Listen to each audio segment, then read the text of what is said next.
Mike Nichols, photographer out there, but Nick Nichols is considered one of the world's foremost wildlife photographers for his National Geographic work.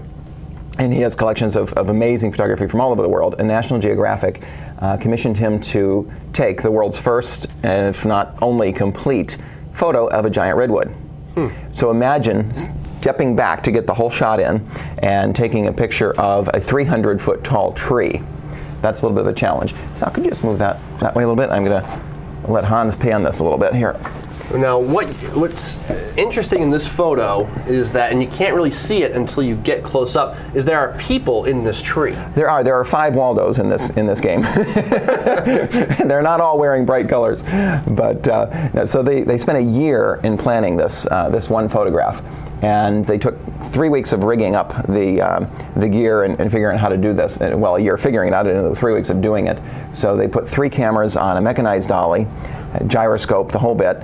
What they ended up with was 83 separate photographs that they stitched together to make this one picture. Yeah, Hans is going to pan up. We're starting at the bottom. You can see now. What I want to know is the guy in the red jacket. Is it the same guy? Is that Sal? As we're panning, I'm wondering if it's because you said that this is composed that it's of 83 different photos. pictures. Yeah. Is it the same guy in? He could be appearing here and there. The same photos. Well, they're in different clothing. So, but again, they could, in theory, he could have done a costume change. Yeah. Oh. Yes. How can you be twice in the same spot? And of course, after having seen the movie Avatar, this I don't know, this reminds me of the movie Avatar for some reason. Their giant tree in the movie, but it is such a beautiful and majestic canvas. Now this is for sale now through Framed Art Superstore? Yeah, we have it at the Framed Art Store. It comes as tall as 90 inches. We make the prints up to 90 inches tall. The smallest one is 36 inches tall, so it's like 36 by 10. The biggest is 26 by 90. And the one I'm holding here is 17 inches wide and 60 inches tall, so it's 5 feet tall, the canvas. But that's a nice size if you have, at the end of a hallway or somewhere you have a vertical little spot that needs this. To give you an idea of how high this, not only the redwood is, but the canvas, our director Hans this morning, and camera person, is struggling to reach the top of this tree with his camera. Imagine being that guy. It's physically impossible to pan that high, to tilt that high. It's amazing. And I wonder how many feet high in the air the guy in the yellow jacket. Well, the tree I think is just over maybe 315 feet. I think National Geographic said so. He's up there 300 feet up in a tree. I couldn't imagine. Couldn't do that. You know what's nice about this too is it's vertical. I mean, I think it's nice to mix up the dimensions in your home. A lot of times you find art that's obviously very horizontal. It seems like everything these days comes in the widescreen TV dimensions. So this kind of accents the widescreen TV. Our most popular art actually is the panoramics in the horizontal. This size in the horizontal is perfect for over a sofa, over a bed, over a high fireplace. And we that's our most popular. But these verticals, there's so many spots in a house that really benefit from a vertical in a spot, because really this picture's only this wide. Right. It's only 17 inches wide. Anywhere that you could hang a small picture that's not above a piece of furniture, you could hang this in that same spot. Mm-hmm. So now we usually don't realize this because people don't think in terms of giant tall pictures, but when we do a shop at home service, like we did, Megan and I did one, was that yesterday, day before yesterday, and it was amazing how many places they loved one of these waterfall pictures that we have, a frozen waterfall picture, and we found 5 different places. They were concerned as well, where would I put a vertical picture?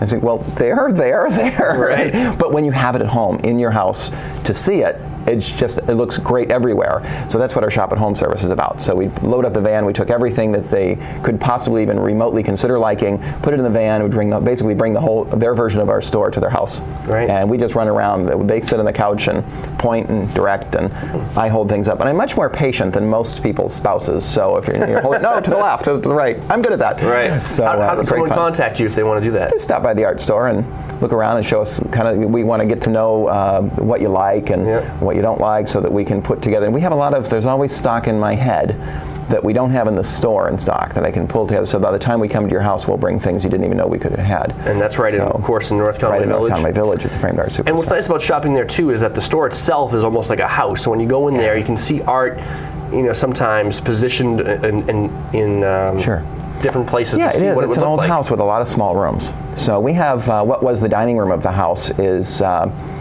it's a 12 by 13 foot room, and we have one of these 90-inch wide canvases across the back wall, and you walk into the room and it feels like a picture window, where if it were a framed piece or if it had glass on it or any of that, it would have probably been way too big for the room. But because you hang them just like this, you don't frame them, there's no glass, there's nothing to weigh them down, it more expands the room than overwhelms the room. Right. So it is nice being in a house. And this is what the inside of the Framed Art Superstore looks like in North Conway Village. And that's what the outside looks like. That's where you go. Stop by, talk to us. Right next to, I guess, the Sunoco gas station is the landmark I think of on the southern end of North Conway Village. Yeah, unless you're looking for the Sunoco, and it's right next to the art store, because you can't miss the art store. It's got all this beautiful, and if it's not raining, we have all that beautiful canvases right out there by the street. Absolutely. Real quickly, what's this one behind us that we're looking at? We have this wonderful new picture. This is Twin more Mountain. Local, it looks like. Yeah, this is Twin Mountain piece. I don't know which way to move my head to get out of the way. I'm waiting for Hans to take charge. You can't move that thing.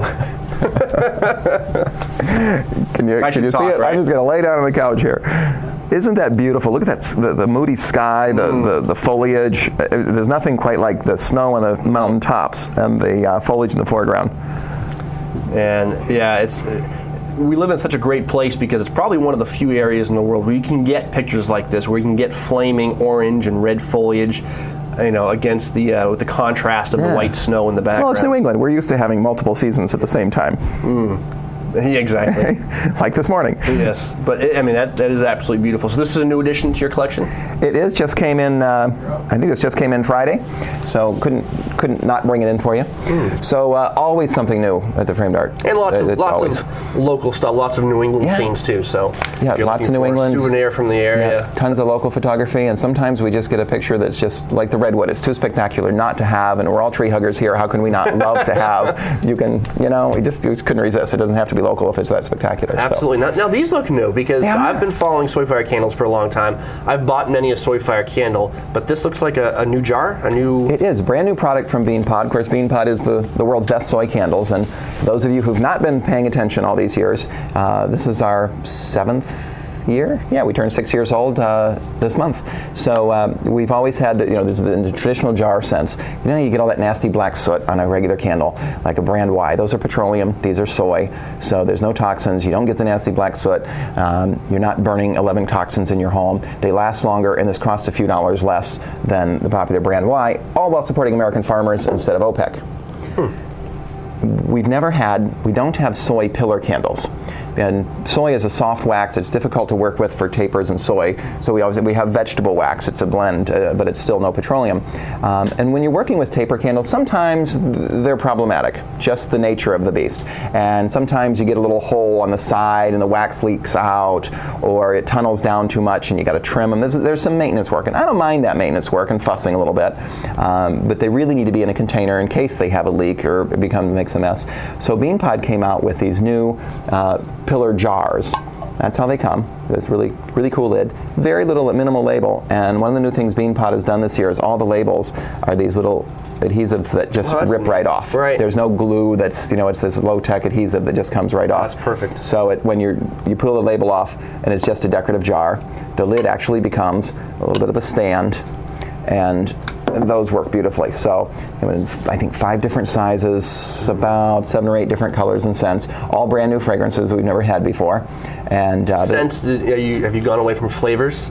Well, I do spend a lot of time in the bakery, both in the store and at the Met. But I tell you, it's called Welcome Friends. It's frosted juniper and peppermint. So that's kind of a flavor.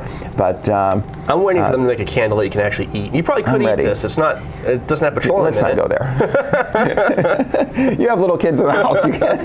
Don't encourage these things. I'll find out soon enough whether or not you can eat these things. So that's our new pillar collection, and we have several new holiday fragrances that just came in. I went and got these yesterday from Soyfire and had them in the car overnight, so I didn't have to run down to Soyfire this morning. And this fragrance was taken over the car. And I thought, oh my God, Becky, this was amazing. So that's. I'm trying to identify it. It smells terrific. But what is it? This is a new fragrance. It's called Conversation and Sweets, and it's actually pralines, maple, and honey. And it's like, what an amazing blend. I didn't have that for breakfast. I wouldn't have thought of that. It smells amazing, but I couldn't identify because I've never smelled maple, I think, and pralines together. And honey. But let me show off this one little new gift item we just put together the other day. This is a double hurricane. So the bottom half, in this case, we threw some potpourri in the bottom.